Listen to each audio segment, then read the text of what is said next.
큰 금액을 주면 걸린다라는 걸 이제 다들 아세요. 뭐 예를 들어서 주택 산다고 막 3억, 5억 주면 요거는 거의 세무서에서 바로 연락이 오는구나. 네. 요즘은 이제 그 정도의 저변이 많이 인지가 되셨어요. 이 아들이 그 부동산을 팔고 새 부동산을 10년 이내에 살 때 그때 자금 출처 때 딱 또 봐요. 자금이 어디서 난 거야? 전에 있던 부동산 팔아서 낸 겁니다. 그럼 전에 있던 부동산 취득할 때는 어떻게 샀어? 타고 가는 거예요. 그렇기 때문에 사건을 거의 10년의 호흡으로 봐야 되는데 한 3년 지나면 되겠지 라는 생각이 여러분들을 아주 힘들게 만들 수 있다. 왜냐면 가산세는 10년치께 쌓여 있어요.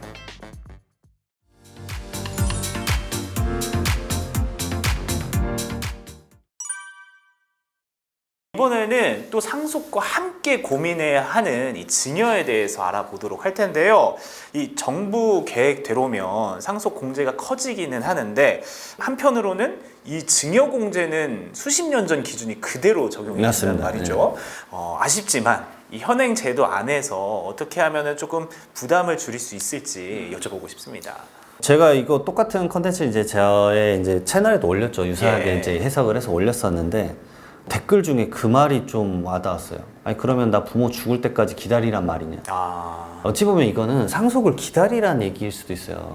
왜냐면은 세금의 문제가 아니라 자녀는 지금 자기가 필요한 시점에 돈을 받아야 되고 싶다는 생각을 하고 부모 입장에서도 필요한 시점에 줘야 되는데 필요한 시점에 줄 수 있는 건 살아생전이잖아요. 그렇다고 내가 갑자기 막 죽음을 막 만들 수는 없고 진짜 그건 너무 끔찍한 얘기잖아요. 그래서 이것에 대해서 증여 부분도 좀 변경시켜줘야 되지 않냐 그 얘기를 진짜 많이 하는데 상당히 공감이 됐어요. 그래서 제가 저를 찾아오는 증여하시는 분들이 사실 3개 정도의 카테고리예요. 첫 번째가 뭐냐면 상속세를 미리미리 줄이겠다. 아까 말씀드렸던 증여하고 나서 10년이 지나야 초기화가 되잖아요. 그러니까 예전에 증여세 10%로 냈는데 10년 이내에 돌아가시면 상속세 때 50%면 너희 차이인 40% 더 내. 이게 상속세 제도니까. 그래서 제가 이제 주구장창 말했던 게 태어나자마자 줘라 막 이런 거였거든요. 근데 사실 태어나자마자 돈 어떻게 줘요? 30대가 돈이 어디 들어요? 그래서 사실은 조부모가 줘야 되거든요. 대한민국은 60대 이상 분들이 자산을 40% 이상 갖고 있기 때문에 그분들이 나눠줘야 된다. 그래서 그 얘기를 이제 미리미리 줘라라고 말씀을 드렸는데 이제 상속세 절세를 위해서 미리미리 주라고 한 내용이 누군가에게는 이제 이 메시지 지금 공제액서 늘어났잖아요. 상속세 줄일 필요가 없네. 왜 미리미리 줘? 라고 갈 수도 있겠다. 이게 첫 번째 생각이고 그다음에 두 번째로는 주는 사람이 증여자잖아요. 증여자가 자기 세금을 줄이려고 수중을 하는 경우도 있어요. 그러니까 여러 가지가 있겠지만 주택 관련된 세금 때문에 그래요. 그래서 종합부동산세가 3주택자 이상이고 과세표준 12억 넘어가면 세율이 2배 이상 늘어난 중과세율을 받거든요. 그러니까 이번 참에 그냥 주택 수완을 줄일까? 자녀 보고 이거 알아서 하라고 하고 이런 식으로 증여를 한다거나 아니면 뭐 주택이 3개인데 주택 하나 팔고 하나를 증여를 하고 나머지 하나를 뭐 일시적 1세대 2주택 비과세를 받으면 비과세를 안 받았을 때와 세금차가 뭐 3억 5억이 난다 그러면 이건 하나 빨리 주고 이거 팔아버려야겠다 뭐 이런 비과세 전략을 활용하겠다는 그런 방식인 분들이 사실을 활용을 합니다. 그래서 이게 사실은 중과세율이 셌었던 문재인 정권 때는 이게 좀 많이 있었어요. 근데 지금은 사실상 막 부담이 엄청 크지 않아서 이 증여도 많지 않는 상황이고요. 근데 세 번째는 저는 이게 이제 좀 가장 필요한 시점이다. 말 그대로 자녀에게 필요한 마중물 마련을 해주자. 그러니까 자녀는 지금 마중물이 진짜 필요하다고 전 느껴져요. 저도 30대니까. 지금 저보다 동생인 친구들 보면은 취업도 안 되고 그 다음에 뭐 사업을 해보고 싶어요. 마중물이 있어야 사업을 하지. 뭐 돈이 있어야 뭘 할 거 아니에요. 요즘 창업자금 기본 자체가 너무 올라갔잖아요. 물가가 올라가니까 1억 갖고 뭐를 한다. 야, 1억은 그냥 유지 비용이야. 막 거의 이런 얘기를 하면 그쪽 입장에서 이제 가슴이 덜컥덜컥 하는 거예요. 막 사업을 해본 적이 없으니까. 근데 그거 주면은 증여세가 막 이래 높아지니까. 저는 이 부분에 맞춰서는 사실은 조금 증여 공제도 좀 늘려주면 좋지 않으실까 그 얘기가 들어요. 왜냐면 최근에 공제 제도가 바뀌긴 했잖아요. 사실 뭐 다음 질문이긴 한데 결혼이나 출산을 하게 되면 1억 원 공제를 늘려주긴 했는데 이거를 왜 그거에만 국한해서 주느냐. 사실은 내가 먼저 취업이나 안정이 돼야 결혼을 생각할 수도 있는데 그런 생각도 좀 들어요. 뭐 마중물의 역할로 미리미리 이렇게 증여를 해주는 맞습니다. 그런 것들을 말씀해 주셨고 말씀하신 것처럼 이 혼인 출산 증여 공제를 적용하면 또 1억까지는 이 증여세가 없는 것으로 맞습니다. 알고 있습니다. 이 혼인출산 증여공제를 최대한으로 좀 활용할 수 있는 방법이 있을까요? 이게 제도가 결혼하기 전 2년, 후 2년, 아니면 출산하고 나서 2년 이내에 증여받은 분들에게는 1억 원까지 추가로 더 해주겠다. 원래 10년간 5천만 원 성인자녀 받을 수 있는데 그 이외에 1억 원 더. 그래서 신랑 1억 5천, 신부 1억 5천. 그래서 3억이에요. 그래서 이 제도가 생겨서 이게 과연 얼마나 영향이 있을지는 모르겠는데 사실 생각보다 문의는 별로 없어요. 이게 유의미하지 않다고 느끼시는 것 같기도 해요. 아니 뭐 1억 더 줄 수 있지. 오히려 이 제도는 제 개인적 생각에는 과세관청이 더 필요한 제도일 수도 있다. 왜냐면은 그 앞선 영상에서 말씀드렸지만 신혼부부가 취득자금 소명이나 전월세 신고로 세무조사가 제일 많이 와요. 너가 그동안에 5년간 번 게 고작 이 정도인데 이 정도의 금액에 주택을 살 수가 있었어? 그 돈 어디서 났는데? 뭐겠어요. 죄다 부모님이 줬죠. 근데 그거에 대한 조사가 너무 많이 일어나니까 사실 과세관청도 하고 싶지 않은데 그게 막 조사 리스트업이 다 되니까 조사하고 민원 발생하고 이런 것들을 좀 완화하려고 이 공제가 생긴 것 같아요. 내가 결혼을 7년 전에 했고 첫째를 6년 전에 낳았고 둘째를 4년 전에 낳았어요. 결혼 출산 공제 나랑 아무 상관이 없어요. 이미 기간이 다 지나버렸어요. 그러면은 나머지 분들은 이거를 하기 위해서 막 결혼을 무조건 하라는 거냐 이런 생각이 되거든요. 좀 안타깝죠 사실. 그러면 이걸 좀 활용하실 수 있는 건 결혼 전에 2년 이내에도 받을 수 있으니까 받고 나서 무엇을 한다 그러면 잘 활용을 하면 좋겠다. 무조건 결혼 자금에 쓰진 않아도 돼요. 이걸로 투자를 하겠다. 그 대신 결혼 안 하시면 안 돼요. 2년 이내에 무조건 해야 돼요. 안 한다 그럼 다시 돌려주면 됩니다. 아, 네. 만약에 내가 엄청난 투자자다. 예. 나는 신의 손이다 해서 이제 1억 원 넣고 2년 이내에 막 이거 100배를 불릴 수 있다 하면 다시 1억 원 돌려주면 되는데 그게 아니면 좀 쉽지 않을 것 같아요. 다시 1억 원을 반환해야 되니까.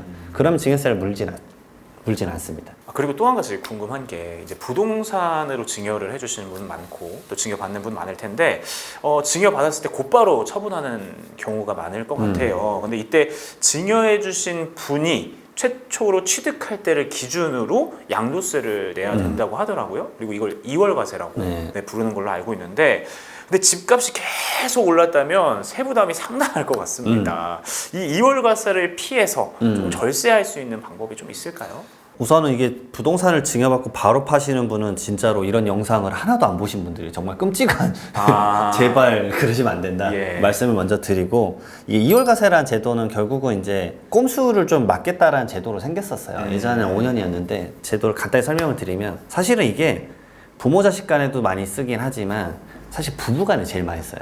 왜냐면 부모 자식 간에는 5천만 원밖에 못 주잖아요. 예. 증여를. 부동산이 고액이기 때문에 저도 증여세를 많이 내니까 안 하거든요. 그래서 부부 간으로 좀 설정을 바꿔볼게요. 예전에 1억 원이었어요. 배우자 간에는 왜냐면 10년간 증여를 6억 원까지 줄 수 있거든요. 그러니까 좀 더 낫죠.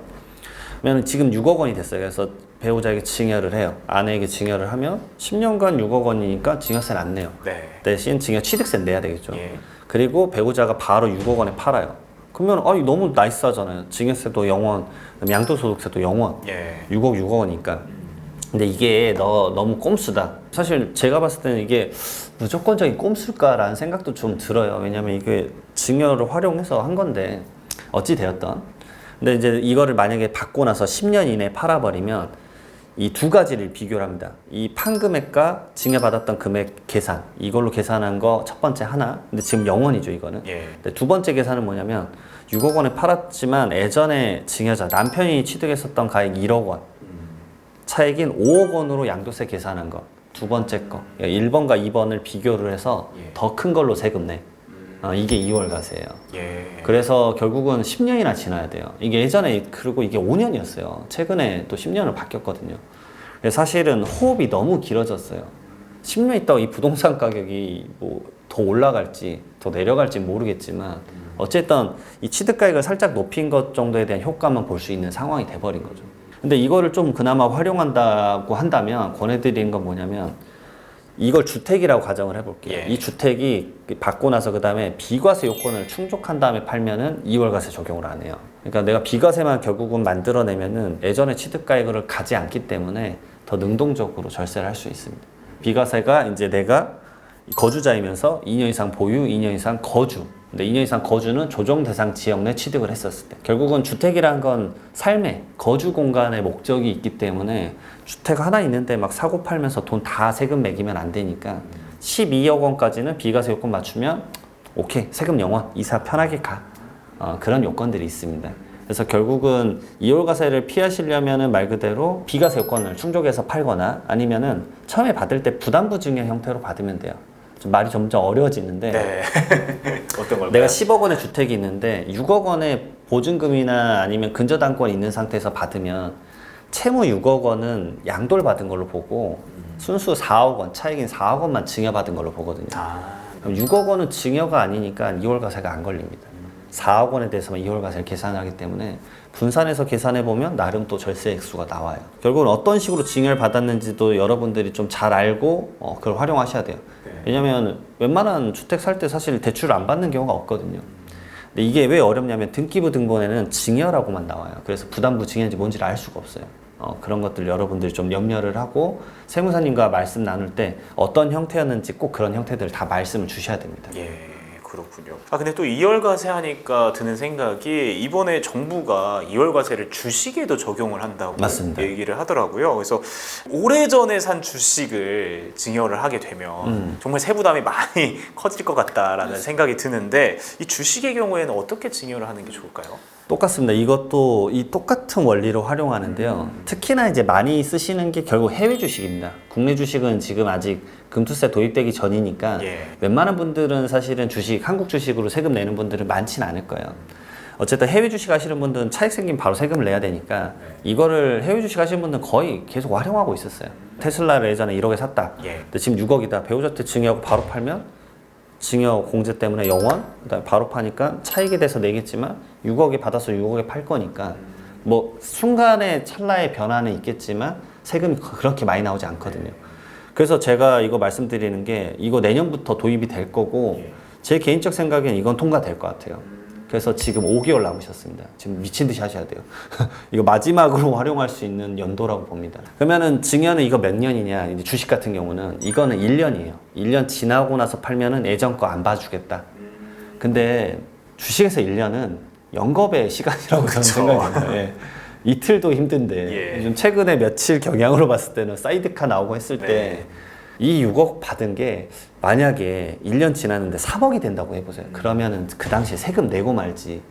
내가 왜 그걸 이란 생각이 들 수 있거든요.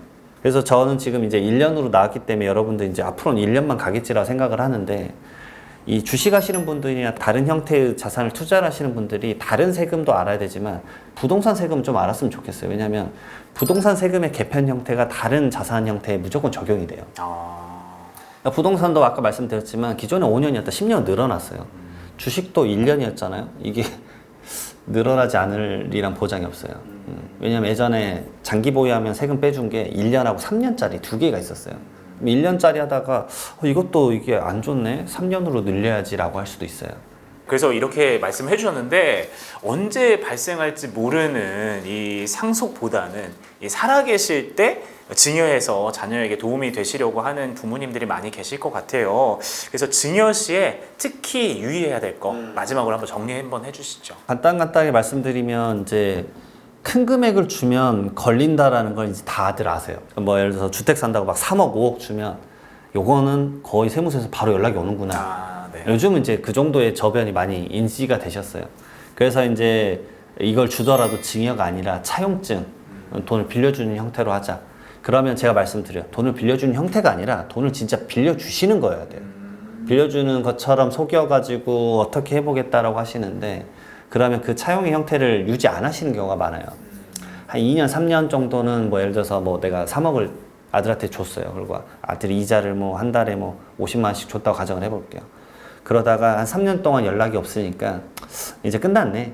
그리고 이제 이자를 안 받아요. 근데 이제 조사는 항상 5년 있다 나올지 7년 있다 나올지 모르거든요. 예. 그렇기 때문에 그런 리스크 좀 생각을 하셔야 된다. 왜냐면 다음 리스크가 언제냐면요. 이 아들이 그 부동산을 팔고 새 부동산을 10년 이내에 살 때 그때 자금 출처 때 딱 또 봐요. 자금이 어디서 난 거야? 전에 있던 부동산 팔아서 낸 겁니다. 그럼 전에 있던 부동산 취득할 때는 어떻게 샀어? 타고 가는 거예요. 그렇기 때문에 사건을 거의 10년의 호흡으로 봐야 되는데 한 3년 지나면 되겠지라는 생각이 여러분들을 아주 힘들게 만들 수 있다. 왜냐하면 가산세는 10년치께 쌓여 있어요. 그리고 두 번째는 이제 생활비. 아, 큰 돈 주면 걸리는구나. 이제 그러면 조금씩 주자. 현금 빼서 주자. ATM기에서 빼면 주겠지. 뭐 이런 것들인데 그거 다 이제 잡아내는 방법이 어렵지 않다. 물론 과세관청이 바빠서 그걸 다 못 잡는 것 뿐이에요. 일이 너무 많으세요, 그분들. 국세청 직원분들 제가 존경합니다. 예. 아주 위험하기 때문에 그런 분들 하지 마셔라. 그리고 언제 걸리냐면 상속 때 다 나와요. 그러니까 지금 살아생전에 생활비 준 거 걸린 적 한 번도 없다고 다들 하세요. 근데 아버지가 딱 돌아가시면 10년치 계산해가 그때 다 보거든요. 그러면서 막 매달 200만 원, 300만 원 받는 내용 있잖아요. 그거 뭐겠어요? 다 증여지. 근데 그게 쌓이면 막 몇 억이잖아요. 근데 아까 말씀드렸잖아요. 가산세가 지금 아주 차곡차곡 쌓여있다고. 점진적으로. 한 번에 이제 과세가 그때 되기 때문에 이 계좌 내역 한 번씩 봐보시면 깜짝깜짝 놀라실 겁니다. 그래서 오히려 약간 자산가분들은 살아생전이신데 뭐 이런 식이에요. 요양병원에 요즘은 있다가 돌아가시니까 2, 3년 있다 돌아가시는 형태가 많으니까 아버님 거 계좌 10년 걸 미리 봐달라 그래요. 세무조사 관점에서. 봐드리고 이런 거 리스크 있다. 앞으로 이런 거 하지 마시라. 왜냐면 미래 상속세 나올 게 뻔히 보이는데 왜 그런 행위를 해서 가산세를 많이 내게끔 하느냐. 막 가산세가 몇 천만 원, 몇 억이면. 그러면 차라리 제가 말씀드린 거 받아들이고 그러게 계좌 운용을 해야겠구나. 그렇게 인식하는 게 차라리 낫죠. 지금까지 이 지난 7월에 정부에서 발표한 세제 개편안에 대해서 살펴봤는데요. 상속에 앞서서 또 증여할 때는 어떻게 해야 되는지도 우리 이장원 세무사님과 함께 자세하게 들여다봤습니다. 근데 이 부분 기억하셔야 되는 게 이번 개편안은 아직 통과가 되지 않은 거거든요. 그래서 국회에서 통과가 되는지 지속적으로 주시를 해 주셔야 되고 또 그거에 따라서 본인의 상황에 맞게 사전 증여는 어떻게 해야 될지 계획도 세워보시면 좋을 것 같다는 생각이 듭니다. 그럼 저희는 다음에 유익한 소식으로 또 찾아뵙도록 하겠습니다. 감사합니다.